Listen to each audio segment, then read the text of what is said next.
Mobile છે પાછળ fire વિભાગને કેટલા વાગે કોલ મળ્યો હતો? આપણી કેટલી ગાડીઓ છે અહીંયા આગળ આવીને કઈ રીતના રેસ્ક્યુ કરવામાં આવે? અમને સાંજે 5:42 અમને ફાયરનો કોલ મળ્યો કે ભાઈ સરખેજ તળાવમાં 3 યુવકો ડૂબાણા છે.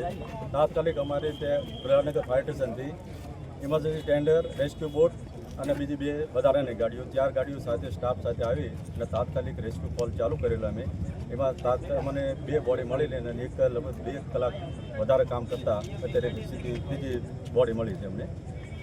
અહીંયા જે પરિસ્થિતિ હતી કયા પ્રકારની હતી? તમે આવીને જોયું ત્યારે કયા પ્રકારની પરિસ્થિતિ જે છે એને બહાર કાઢવામાં કેટલી તકલીફ પણ પડી? ડેડ બોડી કાઢવામાં તો જો પાણી ડીપ છે એટલે તકલીફ તો ઘણી પડી અમને. માણસો હતા જેને અમારે આશરે 10 જેવા માણસો હતા અમારા રેસ્ક્યુ માટે. ઠીક છે.